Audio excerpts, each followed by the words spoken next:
Hey guys, welcome to my vlog. Today I'm going to talk a little bit about our go-to vegan alternatives and things that you can use when you're transitioning to a plant-based diet to try and replace things that you might have previously consumed. And hopefully this will make it a little bit easier for people to start swapping things out and making better choices. So cruelty-free choices, guys, that's where it's at. First of all, I mentioned this in one of my other videos, the savoury yeast flakes, also called nutritional yeast flakes. It's got a really nice cheesy flavour, so you can pop it into any sort of dip where you want a cheesy flavour, or you can use it in any sort of pasta sauces or anything. So I make a really nice pasta sauce with this, some soy milk, some silken tofu, just blend it up, and then that's poured over some sautéed mushrooms, and that's a really yummy sort of Alfredo type of sauce. So that's a really nice thing to have, and I think I mentioned in one of my other videos that the kids love that just sprinkled on top of pasta or on top of some baked potatoes. So it's got a lovely cheesy flavour if you're into your cheese. Other good things to know about if you are into sort of cheeses are some cheese alternatives. So this is a local brand, it's called Notzarella. So it's a really nice mozzarella alternative. You're never going to get the same kind of consistency that you get with dairy cheeses with vegan alternatives. But if you're really looking for something to cover your pizzas with or some sort of cheese replacement, then that's a good one.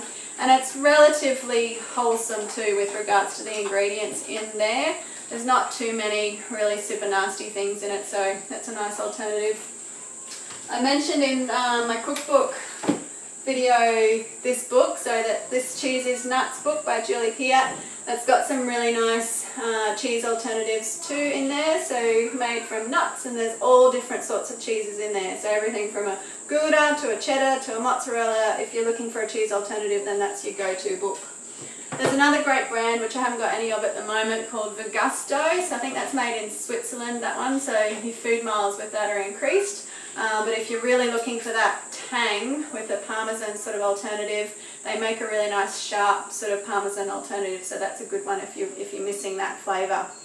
You can also get things like, parmesan sort of sprinkles, so that's an option as well. These are really easy to make yourself. You basically just mince up some Brazil nuts or whatever your favourite nut is with a little bit of lemon rind and salt and some nutritional yeast, and you can either just have it raw or you can bake it a little bit if you want more of a toasted flavour, and that keeps in the fridge really well for quite a long time. It's really nice sprinkled on tops of pastas or lasagna or risotto or whatever you enjoy.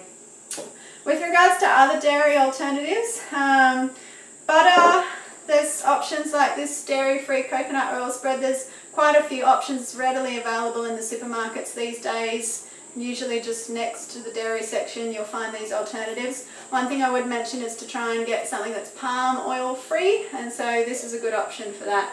Not the healthiest choice, we hardly ever use these kinds of things, but occasionally the kids might want a bit of butter on their toast, so it is something that we do keep in the fridge every now and then, or if I'm making a cake for a kid's birthday party or something and I need butter, then I'll use something like that because it's a bit cheaper. This one is a much more expensive option, but oh my gosh, it's divine. I didn't actually realise I missed the flavour of butter until I tried this product. So if you are one of those people that loves butter on your bread or your toast, then if you can find this brand, so Botanical Cuisine, vegan cultured butter, it's incredible. So it's made in Collingwood, so again it's an Australian product. We've removed the label, so I can't remember the ingredients in it, but it's all whole foods. It's got nuts and a probiotic culture and salt, and it's a really actually healthy option, much better than dairy butter. And then they also make a few other products as well. So this is an interesting one I just got to try. It's called Cultured Black Gold. It's kind of like Vegemite. And so the ingredients in this one, so you've got activated raw macadamia nuts, activated raw cashews, black tahini, dehydrated cranberry to give it that slight tart sweetness, medjool date, black olives, and the culture. So that's your probiotic culture. So if you really love your Vegemite and you can find that brand, that might be a good option for you. It's also really easy to make your own Vegemite, which is what I usually do. So that's just black tahini, apple cider vinegar, some tamari or soy sauce alternative, and what's the fourth thing in it? Oh, nutritional yeast. So just 4 ingredients, and you just mix it up in a jar and voila, you've got Vegemite. So So that recipe you'll find on the Honest to Goodness website, which is the bulk food supply that we use, justgoodness.com.au. They've got a huge amount of recipes on there that aren't all vegan, but the Vegemite one is, so you can find that there. So another alternative when you're swapping out animal-based products for vegan ones would be your mayonnaise. Mayonnaise is usually made with egg yolk, and so this is a vegan mayonnaise option. And again, it's made in Australia, it's made in Byron Bay, and so they make this one with actually chickpea water, which is like the brine out of the chickpea can, and a few other things like lemon juice and mustard powder and a bit of coconut sugar and sea salt and apple cider vinegar and a couple of oils in there. So again, it's going to be much healthier than an egg yolk option, and it tastes pretty good too. We again don't use this kind of stuff that much, but I have it in the fridge every now and then if we want to make some wraps or burgers or something where the kids might like some mayonnaise, and it's also really nice on sushi too. So tempeh, I've mentioned this one already. This is my favorite tempeh, again locally made by Mighty Bean Soy Foods, which is literally just down the road from here. And this is their gourmet roast one, which has got a lot of ginger and turmeric in it, and it's divine. It's so nice. And you can just slice this and eat it raw on burgers or sandwiches. You can slice it thinly and cook it up in your oven, and you get like a crispy sort of bacon alternative. Or you can chop it up and bake it in the oven and use it in a Buddha bowl. You can also just pop it straight into a stir fry, or I make another really nice dish with that mixed with some tomatoes and sauerkraut and put that on top of quinoa or rice or baked potatoes or something. That's really yummy too. So as I mentioned in one of the videos, there's lots of really awful tempehs out there. Not all tempehs taste great, but that one does. And same with tofu. You know, if you try tofu the first time and you really don't particularly like it, try another brand or talk to some vegans and ask them what brands they can get locally, and also marinate it well, make sure it's absorbing some flavours, and work out how to cook it. I always bake my tofu, just a much easier way to cook it, and don't use very much oil, just to smear on the bottom of the pan, and it comes out beautiful with a little crispy edge. So with regards to other sort of meal options, these kinds of jackfruit little pre-packaged things are readily available these days, and again, not something that we use that much because mostly we cook from scratch, but I do keep a few in the pantry just for every now and then if we need a quick option. And again, you read the ingredients and every single thing on there you can recognise. There's no chemicals, there's no numbers, there's no really difficult things to pronounce. It's all pretty much just food. The only thing in there that's not food is liquid smoke. So great option, and you can just fry this up in a pan, and you can put it on a burger or eat it in a wrap, and it's kind of like a pulled pork alternative, and it's super yummy. It comes in a few different flavours too. So that's the barbecue one. They make a sriracha one for people that like their things spicy, and the sweet and smoky one, and I think there's one other flavour as well. So nice sort of quick easy meal option for you. And then this was another thing I got to try. If you want burgers, you can make a vegan burger alternative. I've actually found it really difficult to master a really yummy vegan burger that the kids will eat, but they were never kids that had burgers before we went vegan, so maybe they're just not that into them. But anyway, this is a protein patty, so it's made from things like lupin flour and hemp flour and coconut flour and buckwheat flour with some flax and psyllium to bind it, and some dehydrated veggies and a bit of pea protein, hemp seed, nutritional yeast, baking powder and sea salt, and that does make a really nice burger that you can fry if you want to, but again, we bake it. What else have we got? So milks. So many plant alternatives.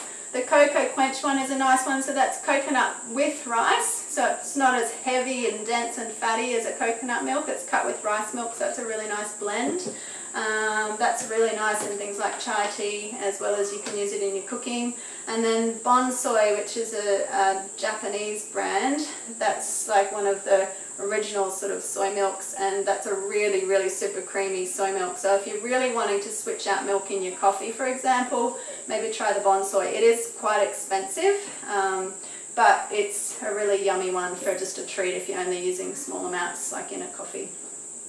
Then sort of snack alternatives. So if you're looking for, say, you want to make a chocolate cake or a smoothie with some sort of a chocolate flavour, then the cacao powder is a good sort of go-to option. It's still a stimulant though, so if you really want to eliminate stimulants from your diet, which is quite important for some people for lots of different reasons, then maybe try swapping out for some carob powder instead. And some people don't find carob particularly pleasant, or they have memories of it not being that pleasant, but if you actually just get the roasted carob powder and use that in bliss balls or brownies or smoothies or raw cakes or whatever you want a chocolate flavour in, muffins, it's really delicious. And my kids don't know the difference. You know, they've pretty much always had carob, or if I want more of a really chocolatey flavour, I'll use half carob and half cacao, and they love it. If you are a real chocolate freak, then try these. Oh my gosh, the Veggie bars. They're a vegan hazelnut chocolate bar, and they are incredible. Potentially slightly addictive, so just be careful. And they are really big squares in there, so I tend to just cut a square in half, and I'll just have half of a square if I feel like a little special treat every now and then, so that's really yummy. And then there's lots of, again, other sorts of vegan options for chocolate bars too. So if you're one of those people that really likes to have a piece of chocolate at night or as a treat, then so many options out there that are cruelty free. So choose those instead. And you know, lots of different yummy flavours as well. Bit expensive, easy to make yourself as well. And you know, if you've got things like cacao powder and coconut oil and some cacao butter in your pantry, then you can actually just whip up your own batch of raw chocolates, which is a pretty easy thing to do too. But if you just want something in your pantry as a go-to for the times when you really need chocolate, then go with those ones. Some other things to think about swapping out would be, you know, things like honey. So there's a couple of liquid options for that. So your coconut syrup and your maple syrup. Maple syrup's got that real rich sort of depth to it. Coconut syrup is a little bit lighter and sort of fragrant with its flavour, and it's really sort of lovely. And again, those things can be quite expensive if you're just buying small little bottles, but I buy them in bulk and just keep the rest in the second fridge and just have a small amount in this fridge, and that keeps the costs down. Pastas, you know, if you're gluten intolerant, or if you want to increase the amount of protein in your diet on a plant-based diet because you're bodybuilding or you're an athlete or you're pregnant or, you know, whatever reason, then these could be good options for you. So that's an edamame spaghetti, so that's made from soybean, and that's a black bean spaghetti. And then there's also ones made from other sorts of pulses and legumes too. If you have a lot of difficulty digesting beans, then they might not be a great one to start with until your microbiome is adjusted, but just a little sort of thing to consider if you're one of those people that can't do gluten very well. And then, so I guess protein, you know, some people are really fixated on the protein. We really don't need very much protein in our diets, unless, like I mentioned, you've got an increased need for protein. So bodybuilders, athletes, pregnant women, that's pretty much it. And even those people, it's still, you know, much lower than what people think we need these days. Have you ever met anyone in a Western world that's eating enough calories that's got a protein deficiency? Probably not. But if you do want to get a little bit more protein in your diet because you're one of those people, then try and choose whole foods products as much as you can rather than something that's really highly processed. So stay away from stuff that's got your soy protein isolates in it. Absolutely stay away from all those whey-based products that are out there. So that's your dairy stuff. Oh my God, cancer-causing, disgusting grossness. So instead you can use cruelty-free plant options. So hemp protein, pea protein, maca powder is a really nice one, so it gives your smoothies a little bit of a caramel flavour, and it's also great for endurance if you are an athlete, and hormone balancing as well if you're premenopausal or menopausal or just a cranky woman in general. It's a nice one. So then I guess with sauces, you know, there's tamari, there's Bragg's, but if you're soy intolerant, then you might want to consider the coconut aminos. So that's a good soy alternative, but it is sweeter than a soy sauce. So you're going to have to compensate with that if you're trying to get the balance of your recipe towards that more umami saltiness. Maybe add a bit of miso paste or something to get that balance right. And you know, you can even get vegan fish sauce these days. So instead of raping and pillaging the oceans and ending up with toxic dioxins and PCBs and mercury in your body that you've then got to process out through your liver and your kidneys, just look at the plant-based options instead. And you know, these aren't going to be great for you either. They're still going to be high in salt and MSG and that sort of stuff. but it's definitely going to be better overall for your health and much better for the planet. So if you're trying to make a pad thai or a pho or something and you really miss that fish sauce taste, then look in your Asian supermarkets and they might have that one available. So one other thing I'll mention is you can make a lot of the stuff yourself. You know, nut milks, plant milks, nut butters, Vegemite, cheeses, all that kind of stuff you can make yourself. And even this book, which is not a vegan cookbook, it's a Thermomix cookbook, Quirky Cooking, she's got some great recipes in there for plant-based milks. So, you know, there's lots of options out there available, lots of resources. So don't get stumped by that.